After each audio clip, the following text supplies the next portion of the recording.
ಶಿವದೇವರು ಅಥವಾ ರುದ್ರದೇವರನ್ನ ನಾವು ಮನಸ್ಸಿನ ಅಧಿದೇವತೆ ಅಂತೀವಿ. ಹೌದೌದು. ಮನಸ್ಸೇ ಮುಖ್ಯವಾಗಿ, ಈಗ ಮನಸ್ಸು ಕಾರಣವಲ್ಲ ಪಾಪ ಪುಣ್ಯಕ್ಕೆಲ್ಲ ಅಂತ ಒಂದು ಸಾಲು ಇದೆ. ಹಾಗಾಗಿ ಈ ವೈರಾಗ್ಯವೇ ಆಗಲಿ ಅಥವಾ ನಮಗೆ ಉತ್ಸಾಹವೇ ಆಗಲಿ ಅಥವಾ ಒಂದು ಏನೋ ಕೆಲಸ ಮಾಡಬೇಕು ಅನ್ನೋದಕ್ಕೆ ಎರಡಕ್ಕೂ ಮೂಲ ಕಾರಣ, ಮೂಲ ಸ್ಥಿತಿ ನಮಗೆ ಬರಬೇಕಾಗಿದ್ದು ಅಥವಾ ನಮ್ಮ ಗುರಿ ನೆಡಬೇಕಾಗಿದ್ದು ನಮ್ಮ ಮನಸ್ಸಿನ ಕಡೆಗೆ ಫಸ್ಟು. ನಾವು ಮನಸ್ಸನ್ನು ಎಷ್ಟು ಸಿದ್ಧತೆ ಮಾಡ್ಕೋಬೇಕು ಅಂತ. ಆ್ಯಕ್ಚುಲಿ ಮೆಡಿಟೇಷನ್ ಅಂದರೆ ಏನು ಮಾಡೋದು, ಏನು ಮಾಡದೇ ಇರೋದು ಅಂದರು ಎಂತ ಕರೆಕ್ಟ್ ಆನ್ಸರ್ ಅಲ್ಲ. ಏನು ಮಾಡದೇ ಇರೋದು ಅಂದರೆ ಏನು ಮಾತನಲ್ಲ, ದೇಹದಲ್ಲಲ್ಲ, ಮನಸ್ಸಿನಲ್ಲಿ ಯೋಚನೆ ಮಾಡ್ತಾ ಇರುತ್ತೆ. ನಾವು ಸುಮ್ಮನೆ ಕೂತ್ಕೊಂಡ್ರೆ ಅದೇ ಮೆಡಿಟೇಷನ್. ಅದಕ್ಕೆ ಮನಸ್ಸು, ಆ ಮನಸ್ಸು ಎಲ್ಲಿ ಬೇಕಾದ್ರೆ ಓಡ್ತಾ ಇರ್ತಲ್ಲ, ಆ ಮನಸ್ಸನ್ನು ಹೇಳ್ಕೊಳ್ಳೋದು. ಅಟ್ಲೀಸ್ಟ್ ಶಿವನ ಮೇಲೆ ಕಾನ್ಸಂಟ್ರೇಟ್ ಮಾಡಿಬಿಡಿ. ಓಂ ನಮಃ ಶಿವಾಯ ಅಂತಾನೋ, ಅಥವಾ ಇಲ್ಲಿ ಉಸಿರು ತೊಗೊಳ್ಳುವಾಗ ಈ ಓಂ ನಮಃ ಶಿವಾಯ ಅಂತ, ಉಸಿರು ಬಿಡುವಾಗ ಓಂ ನಮಃ ಶಿವಾಯ, ಈ ಕಡೆ ಓಂ ನಮಃ ಶಿವಾಯ, ಈ ಕಡೆ ಓಂ ನಮಃ ಶಿವಾಯ ಅಂತ ಅಂದ್ಬಿಟ್ರೆ ಆವಾಗ ಕಾನ್ಸಂಟ್ರೇಷನ್ ಇಲ್ಲೇ ಮೂಗಿನ ಮೇಲೆ ಇರುತ್ತಲ್ಲ. ಹೌದು, ಮೂಗಿನ ಮೇಲೆ ಬರೋ, ಮೂಗಿನ ತುದಿಲಿರೋದು ಯಾವುದು? ಕೋಪ. ಆ ಕೋಪ ಅನ್ನೋದು ರುದ್ರ ಕಡಿಮೆ ಮಾಡ್ತಾರೆ, ಮನಸ್ಸು ಕೂಲಾಗ್ಬಿಡುತ್ತೆ. ಅದರಿಂದ ಶಿವ ಮಾಡ್ತಾ ಇರೋದು, ಅದಕ್ಕೆ ಆದಿಯೋಗಿ. ಹಾಂ, ಅದಕ್ಕೆ ಇನ್ನೊಂದು ನೆನಪಾಯ್ತು ನೀವು ಹೇಳಿದ್ದು. ಮೆಡಿಟೇಷನ್ ಅಂತ ಹೇಳಿದ್ರಲ್ಲ, ಯಾವುದನ್ನು ಮಾಡಬೇಕು ಅನ್ನೋದನ್ನು ಯಾವುದು ಮಾಡಬಾರ್ದು ಅಂತ. ಮನಸ್ಸು ನಿಲ್ಲಿಸುವುದು ಬಹಳ ಕಷ್ಟ ಅಂತ ಒಂದು ಪುರಂದರದಾಸರು ಹಾಡಿದೆ. ಮನವ ನಿಲ್ಲಿಸುವುದು ಬಹಳ ಕಷ್ಟ ಅಂತ. ಅಂದರೆ ಮನವ ನಿಲ್ಲಿಸುವುದು ಅಂದರೆ ನಿಲ್ಲಿಸೋದು, ಅಥವಾ ಅದು ಹರಿತಾ ಇರುತ್ತಲ್ಲ ಅದನ್ನು ನಿಲ್ಲಿಸೋದು ಬಲು ಕಷ್ಟ ಅಂತ ಇದೆ. ಅದಕ್ಕೆ ನಿಜವಾದ ಮಡಿ ಅಂತಂದರೆ ಮನಸ್ಸನ್ನು ನಿಲ್ಲಿಸೋದು. ಅದು ಮೆಡಿಟೇಷನ್ ಅಲ್ಲ, ಮೆಡಿಟೇಷನ್ ಅಂತ ನನಗೆ ಅನಿಸ್ತಾ ಇದೆ. ಹಾಗೆ ನೀವು ಮಾತಾಡ್ತಾ ಇದು ನಿಜವಾದ ಮಡಿ ನಾವು ಮಾಡಬೇಕು. ಮನಸ್ಸನ್ನು ಗೆಲ್ಲಬೇಕು, ಅಥವಾ ಮನಸ್ಸಲ್ಲಿ ನಾವು ನಮ್ಮ ಒಂದು ಇದನ್ನು ಸಾಧಿಸಿದಾಗ, ಹಿಡಿತವನ್ನು ಸಾಧಿಸಿದಾಗ, ಅಂದರೆ ಶಿವದೇವರನ್ನ ಒಲಿಸ್ಕೊಳ್ಳೋದೆ ಮನಸ್ಸಿನ ಮೇಲೆ ನಾವು ಹಿಡಿತ ಸಾಧಿಸ್ಕೊಳ್ಳೋದು. ಅದಕ್ಕೂ ಶಿವನ ಕರುಣೆ ಬೇಕು. ನೀವು ಹೇಳಿದ್ರೆ ಮನಸ್ಸಿನ ಇನ್ನೂ ವಿಚಾರಗಳನ್ನು ನಮಗೆ ಕೇಳಬೇಕು ಅಂತ ಹೆಚ್ಚಿಗೆ ಆಗ್ತಿದೆ. ನೀವು ಹೇಗಿದ್ದರೂ ಸಾಕಷ್ಟು ಸಾಫ್ಟ್ ಸ್ಕಿಲ್ಸ್ಗಳನ್ನು, ಉಪನ್ಯಾಸಗಳು ಕೊಡ್ತಾ ಇರ್ತೀರಿ. ಭಾಗವತದ ತಿರುಳುಗಳನ್ನು ನಮಗೆ ಭಾಳ ಮನಮೋಹಕವಾಗಿ ತಿಳಿಸ್ಕೊಡ್ತೀರಿ.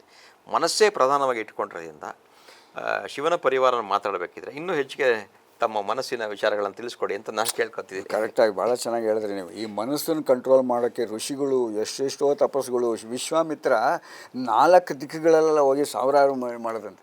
ಒಂದು ದಿಕ್ಕಿಗೆ ಹೋದರೂ ಒಲಿಲಿಲ್ಲ, ಇನ್ನೊಂದು ದಿಕ್ಕಿಗೆ ಹೋದರೂ ಆ ಮೇನಕ್ಕೆ ಬಂದು ಡಿಸ್ಟರ್ಬ್ ಮಾಡಿಬಿಟ್ರು. ಇನ್ನೊಂದು ದಿಕ್ಕಿನಲ್ಲಿ ಹೋದರೆ ಅವನು ಹರಿಶ್ಚಂದ್ರನ ಅಪ್ಪ, ಅವನ ತ್ರಿಶಂಕು, ಅವನು ಡಿಸ್ಟರ್ಬ್ ಮಾಡಿ ಅವನಿಗೆ ಒಂದು ಡೂಪ್ಲಿಕೇಟ್ ಸ್ವರ್ಗ ಕ್ರಿಯೇಟ್ ಮಾಡಿಬಿಟ್ಟು ಎಲ್ಲ ತಿರ್ಗಾ ವೇಸ್ಟ್ ಆಗೋಯ್ತು. ಈ ಥರ ಇರುವಾಗ ನಾವು ಭಾಳ ಮನಸ್ಸು ಕಂಟ್ರೋಲ್ ಮಾಡ್ಕೊಳ್ಳೋದು ಹೆಂಗೆ? ಕಂಟ್ರೋಲ್, ನೀವು ನಿಲ್ಲಿಸುವುದು ಅನ್ನೋದಕ್ಕೆ ಭಾಳ ಫಸ್ಟ್ ಕ್ಲಾಸ್ ಪದ. ಒಂದು ನಿಲ್ಲಿಸುವುದು, ಈಗ ಹೋಗ್ತಾ ಇರೋದನ್ನು ನಿಲ್ಲಿಸೋದು, ಇದು 2 ಮನಸ್ಸಿನ ಗುಣಗಳು ಅಲ್ವಾ? ಸ್ಟಾಪ್ ಮಾಡೋದು ಹೆಂಗೆ ಅಂದರೆ ಇಲ್ಲಿದೆ, ಉಸಿರಿನಲ್ಲಿದೆ. ಉಸಿರನ್ನ ನಿಲ್ಸೋಕ್ಕಾಗಲ್ಲ, ಉಸಿರು ನಿಲ್ಸೋಕ್ಕಾಗಲ್ಲ. ಬಟ್ ಎಲ್ಲೆಲ್ಲ ಹೋಗ್ತಾ ಇರೋದನ್ನು, ಹೇಗೋ ಉಸಿರಾಡ್ತಾ ಇರೋದನ್ನ ನಿಲ್ಲಿಸ್ಬೋದಲ್ವಾ? ನಿಲ್ಲಿಸ್ಬೋದು ಅಂದರೆ ಪ್ರಾಣಾಯಾಮ ಈ ಥರ. ಅದೇ ಥರ ಮನಸ್ಸು ಕೂಡ ಎಲ್ಲೆಲ್ಲೋ ಹರಿತಾ ಇರುತ್ತೆ. ನದಿ ಅಂತ ಹೇಳಿ, ನದಿ ಹರಿದಂಗೆ ಮನಸ್ಸು ಹರಿತಾ ಇರುತ್ತೆ ಎಲ್ಲ ಹುಟ್ಟಿ. ಹರಿತಾ ಇದ್ದಾಗ ಎಲ್ಲೆಲ್ಲಿ ಬೇಕೋ ಅಲ್ಲೆಲ್ಲ ಹರಿತಾ ಇರುತ್ತಾನೆ ಮನಸ್ಸು. ಇದು ನದಿ ಅನ್ನೋದು ನಿಧಾನವಾಗಿ ಹರಿಯಲ್ಲ, ದಬ ದಬ ದಬ ದಬ ಅಂತ.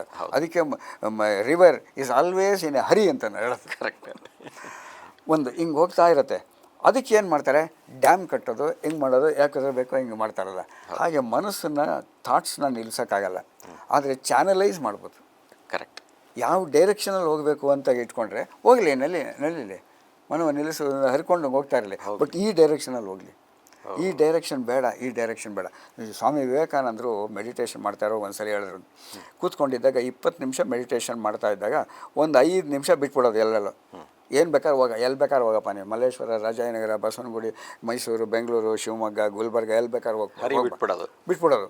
ಹೋಗ್ತಾ ಇರತ್ತಂತೆ. ಒಂದು 5 ನಿಮಿಷ ಹೋದ್ಮೇಲೆ ಮನಸ್ಸೇ, ಇವಾಗ ನೀನು ಹೇಳ್ದಂಗೆ ನೀನು ಎಲ್ಲೆಲ್ಲೋ ಬಿಟ್ಟಿದ್ದೀನಿ ತಾನೆ, ಇನ್ನು 15 ನಿಮಿಷ ನಾನು ಹೇಳ್ದಂಗೆ ಕೇಳು ಅಂತ ಸ್ವಾಮಿ ವಿವೇಕಾನಂದರು ಮಾತಾಡ್ತಾ ಇದ್ದರು. ನಾನು ಹೇಳ್ದಂಗೆ ಕೇಳು ಅಂತ ಹಿಂಗೆ ಕೇಳಿದಾಗ ಮಕ್ಕಳಿಗೆ ಒಂದು ಸ್ವಲ್ಪ ಆಟ ಆಡ್ಕೊಂಬ, ಒಂದು ಸ್ವಲ್ಪ ಕ್ರಿಕೆಟ್ ಆಡ್ಕೊಂಬ, ಒಂದು ರೌಂಡ್ ಹೊಡ್ಕೊಂಬ ಅಂತ ಹಿಂಗೆ ಹೇಳಿ, ನೀನು ಬಿಟ್ಟಿದ್ದೀನಿ ತಾನೆ, ಇವಾಗ ಕೂತ್ಕೊಂಡು ಮ್ಯಾಥಮೆಟಿಕ್ಸ್ ಮಾಡು ಅಂತ ಹಿಂಗೆ ಹೇಳ್ದಂಗೆ ಮನಸ್ಸಂತೆ. ಮನವನಾಳುವುದು ಹಠದ ಮಗುವನಾಳುವ ನಯದಿ. ಎಷ್ಟು ಚೆನ್ನಾಗಿ ಪದ್ಯ ನೋಡಿ. ಮನವನಾಳುವುದು ಹಠದ ಮಗುವನಾಳುವ ನಯದಿ, ಅನುಕೂಲಿಸಿದದು ಇನಿತಿನಿತು ಸವಿ ಉಣಿಸು ಸವಿ ಕತೆಗಳಿಂದ.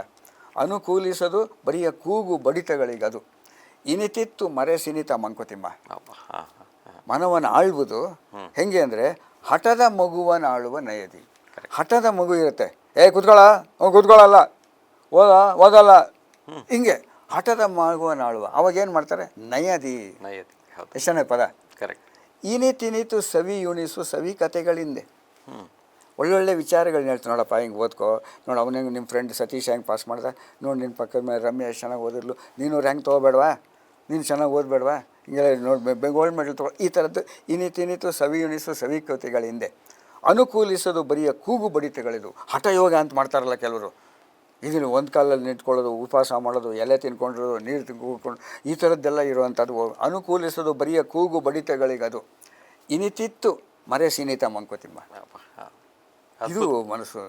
ಅದ್ಭುತ. ನಿಮ್ಮ ರುದ್ರದೇವರಿಗೆ ವಿಚಾರ ಮನಸ್ಸನ್ನು ಯಾಕೆ ಹೇಳ್ತಾ ಇದ್ದೀವಿ ಅಂದರೆ, ಶಿವ ನಾದಪ್ರಿಯ ಅಂತಾರೆ. ಹೌದು. ನೀವು ಮನಸ್ಸನ್ನು ನಿಲ್ಲಿಸೋಕ್ಕಾಗಲ್ಲ, ಚಾನಲೈಸ್ ಮಾಡ್ಬೋದು ಅಂತಂದರೆ. ಹಾಗಾಗಿ ಈ ಭಜನೆ, ಈ ಸತ್ಸಂಗ ಇದೆಲ್ಲ ಬಹುಶಃ ಅದಕ್ಕೆ ಅಂತ ಅನಿಸುತ್ತೆ. ಆ ಮನಸ್ಸು ನಿರ್ದಿಷ್ಟವಾಗಿ ನಿಲ್ಲೋವರೆಗೂ ಈ ಬೇರೆ ಬೇರೆ ಚಾನಲ್ ನಿಂತಾಗ ಅದಕ್ಕೆ ಎಷ್ಟು ಏಕಾಗ್ರತೆ ಬೇಕೋ ಅಷ್ಟು ಪ್ರಮಾಣದಲ್ಲಿ ಏಕಾಗ್ರತೆ ಸಿಗುತ್ತೆ ಅಂತ. ಕರೆಕ್ಟ್. First class. ಈ ನಾದ ಅಂತ ಹೇಳಿದ್ರಲ್ಲ ನೀವು, ಭಜನೆ ಅಂತ ಹೇಳಿದ್ರಲ್ಲ, ಭಜನೆ ಅಂದ್ರೆ ಏನು? ಸಂಗೀತ. ಸಂಗೀತದಲ್ಲಿ ಎರಡು ತಾನೆ, ಶ್ರುತಿರ್ ಮಾತಾ ಲಯ ಪಿತ. ಕರೆಕ್ಟ್. ಶ್ರುತಿರ್ ಮಾತಾ ಲಯ ಪಿತ, ಇದು ಶಿವ ಪಾರ್ವತಿನೇ ಇಂಡೈರೆಕ್ಟ್ ಆಗಿ. ಶ್ರುತಿ ಅಂದರೆ ಮನಸ್ಸಲ್ಲಿ ಹೆಂಗಿದೆ, ಶ್ರುತಿ ಅಂದರೆ ಅದೇ ಶ್ರುತಿಲೇ ಆಡ್ಬೇಕು, ಅನ್ನೋಕ್ಕಾಗಲ್ಲ. ಸೊ ಅಂದರೆ ಮನಸ್ಸು ಆಟೋಮೆಟಿಕ್ಕಾಗಿ ಅದೇ ಶ್ರುತಿ ಮೇಲೆ ಕಾನ್ಸಂಟ್ರೇಷನ್ ಇರುತ್ತೆ. ಶ್ರುತಿ ಪೆಟ್ಟಿಗೆ ಇರ್ಬೋದು, ಹಿಂದ್ಗಡೆ ತಂಬೂರಿ ಇರ್ಬೋದು, ಟ್ವೈ ಅಂತ ಹಿಂಗೆ ಅಂತ ಇದ್ದಾಗ ಶ್ರುತಿ ಅಲ್ಲೇ ಮನಸ್ಸು ಕಾನ್ಸಂಟ್ರೇಷನ್. ಎರಡನೇದು ತಾಳ, ಹೆಂಗೆಂಗೋ ಮಾಡೋಕ್ಕಾಗಲ್ಲ, ಅದಕ್ಕೊಂದು ಲಯ. ಇದೇ ಮಾಡ್ಕೊಂಡಿದ್ದಾಗ ಮನಸ್ಸು ಆ ಭಜನೆ ಮಾಡ್ತಾ ಇದ್ದಾಗ ಏನಾಗುತ್ತೆ, ಶ್ರುತಿ ಅದೇ ಕಡೆನೇ ಮನಸ್ಸು ಹರಿಯುತ್ತೆ. ಹೇಗೆ ಹರಿಬೇಕು ಹಾಗೆ ಆಗುತ್ತೆ. ಆ ರಿದಮಲ್ಲಿ ಸಿಸ್ಟಮ್ಯಾಟಿಕ್ಕಾಗಿ ಬೇರೆ ಹೋಗುತ್ತೆ, ಜೊತೆಗೆ ಭಕ್ತಿ ಅಲ್ಲೊಂದು ಕಡೆ ಇರುತ್ತೆ. ಕರೆಕ್ಟ್. ಅದಕ್ಕೆ ಭಜನೆ ನಮ್ಮಲ್ಲಿ ಭಾಳ ಇಂಪಾರ್ಟೆಂಟ್. ಹೌದು. ಅದರಲ್ಲೂ ಕಲಿಯುಗದಲ್ಲಿ ಜಪ ಮತ್ತು ಭಜನೆಗಳೇ ಭಾಳ ಇಂಪಾರ್ಟೆಂಟ್. ಹೌದು. ಅದರಲ್ಲೂ ಜೊತೆನಲ್ಲಿ ಆಡ್ತಾ ಇರುವಾಗ ಇನ್ನೂ ಒಂದು ಗ್ರೇಟು. ಒಬ್ಬರೇ ಆಡಬೇಕಾದ್ರೆ ಭಾಳ ಕಷ್ಟ. ಜೊತೆಯಲ್ಲಿ ಗುಂಪು ಭಜನೆಗಳು ಆಡ್ತಾ ಇದ್ದಾಗ ಎಲ್ಲರದ್ದು ಶ್ರುತಿ ಓದ್ಕೊಂಡಾಗ ಆ ಟೀಮ್ ವರ್ಕು ಬರುತ್ತೆ. ಟೀಮ್ ವರ್ಕ್ ಅಂದರೆ ಭಜನೆಯಲ್ಲಿ ಇರೋದು ಮೇಯ್ನ್ ಇರೋದೇನು ಅಂದರೆ ಆ ಟೀಮ್ ವರ್ಕು. ಇಲ್ಲಿ 25 ಜನ ಕೂತ್ಕೊಂಡು ಆಡ್ತಾ ಇದ್ರೆ 25 ಶ್ರುತಿಲಿ ಆಡೋಕ್ಕಾಗಲ್ಲ, 25 ತಾಳುಗಳಲ್ಲಿ ಆಡೋಕ್ಕಾಗಲ್ಲ. ಎಲ್ಲರೂ ಏಕ ಶ್ರುತಿ, ಏಕ ರಾಗ, ಏಕ ಹಾಡು. ಹೀಗಿರುವಾಗ ಟೀಮ್ ವರ್ಕ್. ಟೀಮ್ ಅಂದರೆ ಏನು ಗೊತ್ತಾ, ಭಾಳ ಮಜಾ ಇದೆ. ಇಂಗ್ಲೀಷ್ನಲ್ಲಿ ಹೇಳ್ತೀನಿ ನೋಡಿ, TEAM, together every one achieves more ಅಂತೆ. Together every one achieves more. ಒಟ್ಟಿಗೆ ಇದ್ದಾಗ ನಾವು ಜಾಸ್ತಿ ಅಚೀವ್ ಮಾಡ್ಬೋದು. ಇನ್ನೊಂದು ಟೀಮ್ ಅಂದರೆ total efforts of all members. ಇದು ನಾದಪ್ರಿಯ ದೇವರನ್ನು ಒಲಿಸ್ಕೊಳ್ಳೋದಕ್ಕೆ ಭಾಳ ಫ್ಯಾಂಟಾಸ್ಟಿಕ್ ಮೆಥಡ್. ಶಿವನಿಗೆ ವಿಜಯದಾಸರು ಒಂದು ಪದದಲ್ಲಿ ಬರುತ್ತೆ, ಗೌರಿಯ ರಮಣಗೆ ಈ ಸ್ತೋತ್ರವೇ ಅಂತ. ಗೌರಿ ರಮಣಗೆ ಅವ್ರ ಸ್ತೋತ್ರಗಳಲ್ಲಿ, ಗೌರಿ ಸ್ತೋತ್ರದಲ್ಲಿ ಭಾಳ ಶ್ರೇಷ್ಠವಾದ್ದು. ಅವ್ರಿಗೆ ನೀವು ಸ್ತೋತ್ರ ಹೇಳ್ತೀರಾ ಅಂತ ನೀವು ಹೇಳಿದಾಗ, ಈ ಟೀಮ್ ಅಂದರೆ ಅವ್ರ ಮಗ ಈಗ ಮತ್ತೆ ಗಣಪತಿಗೆ ಬರೋದ್ರೆ ಟೀಮ್ ಅಂದರೆ ಗಣ, ಅದರ ನಾಯಕ. ಈ ಟೀಮ್ನ ಅಚೀವ್ ಮಾಡಿಬಿಟ್ರೆ, ನಾವು ಶಿವನ್ನ ಒಲಿಸ್ಕೊಂಡ್ಬಿಟ್ರೆ ಗಣನಾಯಕ ಈಸಿ. ಅಂದರೆ ಮನಸ್ಸಿಂದ ಬಂದರೆ ಶುರು ಮಾಡಬೇಕಾಗಿರೋದು ಆದಿಪೂಜಿತಾನೆ, ನಾಯಕನ ಪೂಜೆನೇ, ವಿನಾಯಕನ ಪೂಜೆನೇ ಆಗುತ್ತೆ. ಆ ನಾಯಕರ ಜನಕ ರುದ್ರದೇವರು ಏನು ಮಾತಾಡ್ತಿದ್ದೀವಿ, ಈ ಮನಸ್ಸು, ಈ ಪುರದೊಳಗಿರುವಂಥ ಮನಸ್ಸು, ಮಲ್ಲೇಶ್ಪುರ ಅಂತ ಹೇಳಿದ್ರಲ್ಲ, ಮಲ್ಲೇಶ್ವರದ ಇರೋ ಮನಸ್ಸು, ಇದ್ರ ಮೇಲೆ ಹಿಡಿತ ಸಾಧಿಸೋದು ಪ್ರತಿಯೊಬ್ಬ ಜೀವನದಲ್ಲಿ ಇರುವಂಥ ಮನುಷ್ಯನ ಮೊದಲನೆಯ ಕರ್ತವ್ಯ. ಇಡೀ ಜೀವನ ಪೂರ್ತಿ ಸೆಣಸಾಟದಲ್ಲಿ ಇರ್ತಾನೆ, ಅದ್ರ ಮೇಲೆ ಹಿಡಿತ ಸಾಧಿಸೋದು ಹೆಂಗೆ ಅಂತ. ಹೊರಗಡೆ ಯಶಸ್ಸನ್ನು ಕಾಣಬಹುದು, ಬೇರೆ ಬೇರೆ ಕಾರಣದಿಂದ ಸುಲಭವಾಗಿ ಸಿಗುತ್ತೆ. ಆದರೆ ಈ ಒಳಗಿನ ಯಶಸ್ಸು ಬೇಕು ಅಂತಂದರೆ, ಒಳಗಿನ ಹಿಡಿತ ಸಾಧಿಸಬೇಕು ಅಂತಂದರೆ ಶಿವನ ಆರಾಧನೆ, ಈ ನಾವು ನಾದಪ್ರಿಯ ಅಥವಾ ನೀವು ತಾಳ ಮತ್ತು ಶ್ರುತಿ ಏನಂತ ಹೇಳಿದ್ರಿ, ಅದು ನಮಗೆ ಗೊತ್ತಿಲ್ಲದಿದ್ದಂಗೆ ನಮ್ಮ ಹಿಡಿತಕ್ಕೆ ಬರುತ್ತೆ. ಶ್ರುತಿ ಮತ್ತು ಲಯ. ಅರ್ಧ 2 ಮೆಟ್ಲು ಶಿವನ ಆಲಯಕ್ಕೆ ನಾವು ಹೆಜ್ಜೆ ಇಟ್ವಿ ಅಂತಲೇ ಅರ್ಥ. ಅಲ್ಲಿಂದ ಮುಂದೆಗೆ ನೀವು ಹೇಳುವಂಥ ನಮ್ಮ ಭಾರತೀಯ ಸಂಪ್ರದಾಯದ ಸಾಂಸ್ಕೃತಿಕ ವಿಚಾರಗಳನ್ನು ತೆಗೆದುಕೊಂಡು ಹೋದರೆ ನಾವು ಇನ್ನೂ ಹತ್ತಿರ ಆಗ್ತಾಯಿದ್ದೀವಿ ಅಂತ ನನ್ನ ಅನುಭವ. ನಿಮ್ಮ ಮನಸ್ಸು ಅಂತ ಹೇಳಿದಾಗಲೇ ನೀವೀಗ ಹೇಳಿದ್ರಲ್ಲ, ಮನಸ್ಸಿಗೆ ಅದಕ್ಕೆ ಬರುತ್ತೆ ಅಂತ. ಕೆಲವೊಮ್ಮೆ ನಾವು ಅದನ್ನು ಭಾಳ ತುಂಬ ನಯವಾಗಿ ಇಟ್ಕೊಳ್ಳೋಕ್ಕಾಗಲ್ಲ. ನಯವಾಗಿ ಇಟ್ಕೋಬೋದು ಯಾವುದನ್ನು, ಮನಸ್ಸನ್ನ. ಮಂಕುತಿಮ್ಮನ ಎಕ್ಸಾಂಪಲ್ ಕೊಟ್ಟಾಗ ಅದನ್ನು ಸಮಾಧಾನ ಮಾಡೋದಕ್ಕೆ. ಆದರೆ ಕೆಲವು ಸತಿ ನಾವು ಆ ಉತ್ಸಾಹದಲ್ಲೂ ಹೋಗಬೇಕಾಗತ್ತೆ. ಆಗ ಮತ್ತೆ ಶಿವನ ಅಂಶವೇ ನಮಗೆ ಭಾಳ ಸಹಾಯಕ ಅಂತ ಅನಿಸುತ್ತೆ ನಮಗೆ. ಹಾಗಾಗಿ ನಿಮಗೆ ಚಮಕ, ರುದ್ರ ಇವ್ರ ಮಂತ್ರಗಳನ್ನೆಲ್ಲ ಕೇಳಿದಾಗ, ಒಂದು ನಾವು ಬಹಳ ಶಾಂತಿಯುತವಾದಂತಹ ಸಂಗೀತವನ್ನು, ಭಜನೆಯನ್ನು ಹೇಳಿದ್ವಿ. ಇನ್ನೊಂದು ಕಡೆ ಈ ಚಮಕ, ರುದ್ರ ಮತ್ತು ತಾಂಡವ ಇದನ್ನು ಕೇಳಿದಾಗ ನಿಜವಾದ ಯಶಸ್ಸನ್ನು ಸಾಧಿಸ್ಬೋದು. ಅದೇ ಈ 2 ಮನಸ್ಸಿನ ಒಂದು ಹದ ಮತ್ತು ಅದನ್ನು ನಾವು ಗೆಲ್ಲಬೇಕಾಗಿರುವಂಥ ಬೇಕಾಗಿಂತ ಹೋಗ ಎರಡೂ ಶಿವನಲ್ಲೇ ನಾವು ತೊಗೊಳ್ಬೋದು, ನಮ್ಮ ಮನಸ್ಸಿಗೆ ಹಾಕೋಬೋದು ಅಂತ ನನ್ನ ಭಾವ. ನಿಮ್ಮ ಮಾತು ಕೇಳಿದ್ರೆ ಅನಿಸ್ತಾ ಇದೆ. ಕರೆಕ್ಟ್. ನಾನು ನೀವು ಹೇಳಿದ್ರಲ್ಲ ಚಮಕ ನಮಕ ಅದೆಯಲ್ಲ, ಅದು ಫಾಸ್ಟಾಗಿ ಹೋಗ್ತಾ ಇದ್ದಾಗ ಮನಸ್ಸು ಎಲ್ಲರೂ ಓಡೋದೇ ಇಲ್ಲ. ಹಾಂ, ಅದಕ್ಕೆ ಈ ಜಪ ಮಾಡುವಾಗಲೂ ಕೆಲವು ಸಲ ಓಂ ನಮ ಶಿವಾಯ ಅಂತ ಹಿಂಗೆ ಇರ್ತಾರಲ್ಲ, ಹೌದು. ಫಾಸ್ಟಾಗಿ ಓಂ ನಮ ಶಿವ ಓಂ ನಮ ಶಿವಾಯ ಅಂತ ಒಂದು 5 ನಿಮಿಷ ಹೇಳ್ಬಿಟ್ಟು ಗಬಕ್ಕನ್ನು ನಿಂತ್ಕೊಂಡ್ಬಿಡ್ಬೇಕಂತೆ. ಹಾಂ ಹಾಂ, ಏನು ಹೇಳ್ದೆ ನಿಂತ್ಕೊಂಡ್ರೆ ತಿರ್ಗಾ ಅದೇ ರೆವರ್ಬರೇಟ್ ಆಗ್ತಾ ಇರುತ್ತೆ ನಮ್ಮ ಮನಸ್ಸಿನಲ್ಲಿ. ಅದು ಸ್ಪೀಡಲ್ಲಿ ಮಾಡ್ತಾ ಇರೋದು. ಗ್ಯಾಪ್ ಕೊಡದೇ ಇರೋಂಗೆ ನೀವು. ಏಕ್ದಮ್ ಫಾಸ್ಟಾಗಿ ಹೇಳ್ಬಿಡೋದು, ಹಾಂ, ಆಮೇಲೆ ಗಬಕ್ಕನ್ನು ನಿಲ್ಲಿಸ್ಬಿಡೋದು.